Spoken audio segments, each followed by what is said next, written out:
안녕하세요. 윤부동산입니다. 자, 오늘 함께 볼 뉴스는 귀해진 전세에 월세로 내몰리는 세입자들이라는 헤럴드 경제 뉴스가 되겠습니다. 자, 1월에서 5월 임대차 거래에서 월세 비중이 33.7%다. 지난해 동기비 4.4%포인트 높아졌다. 서울 아파트 전세가 106주 연속 상승이다. 어제 KB시세 울산 시세를 확인했을 때도 울산도 전세가율이 높아지고 있었습니다. 자, 서울에서 전세 거래는 줄어든 반면 반전세 월세 거래는 눈에 띄게 늘어난 것으로 나타났다. 저금리 장기화 속에 집주인들이 전세보다는 반전세 월세를 선호하는 상황에서 세임대차 보호법과 보유세 부담 등이 전세 소멸에 힘을 더하고 있다는 분석이 나온다라는 뉴스입니다. 자, 반전세는 서울시 기준으로 중월세, 보증금이 월세의 12에서 240개월치와 준전세, 보증금이 월세의 240개월치를 초과한 것을 합한 것이다. 월세는 보증금이 월세의 12개월치 이하인 임대차 형태를 말한다. 자, 반전세 월세 거래가 늘어난 배경에는 저금리 장기화, 보유세 인상, 전세값 상승 등이 꼽힌다. 집주인들은 저금리에 더해 보유세 부담 등을 염두에 두고 전세를 월세로 전환하는 데 속도를 냈다. 보유세가 늘어나게 되면 집주인들은 월세로 보유세를 감당할 수밖에 없겠죠. 자, 지난해 7월 전월세 상한제와 계약갱신 청구 관제를 골자로 한 세임대차법 시행 이후에는 전세 계약갱신이 늘면서 시장에 나오는 신규 매물이 줄고 전세값이 뛰기 시작했다. 자, 울산도 같은 형태를 보이고 있습니다. 자, 이 과정에서 전세를 구하지 못했거나 오른 보증금을 감당하지 못한 임차인들은 반전세, 월세 계약을 택한 것으로 보인다. 그럴 수밖에 없는 거죠. 전세값이 갑자기 서울 같은 경우에 5억이던 게 7억, 8억씩 막 되어버리니까 그 여분의 돈을 구하지 못하는 세입자들은 그 부분에 대해서는 월세로 지불할 수밖에 없는 겁니다. 자, 최근 전세 시장은 반전세 월세 거주자가 재진입할 틈조차 주지 않는 분위기다.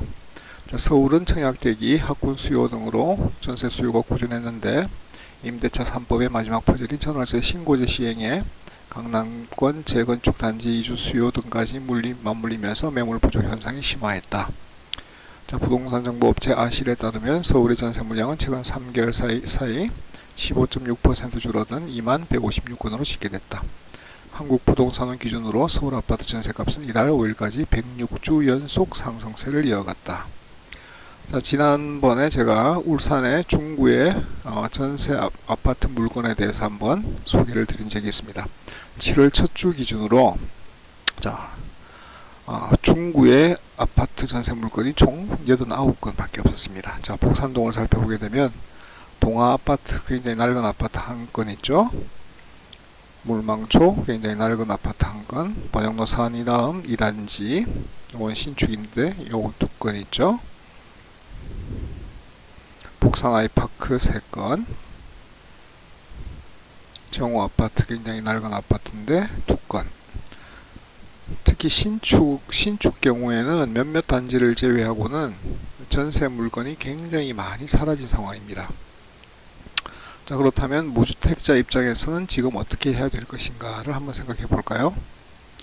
자, 울산의 평균 전세가율은 70%대를 웃돌고 있습니다.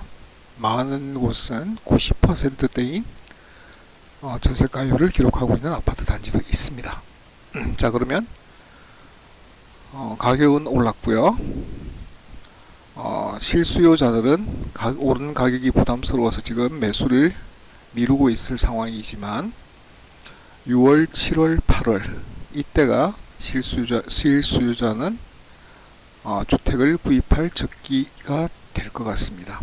찬바람 불기 시작하면 이제 전세 계약이 끝난 분들의 이동이 시작될 거고요.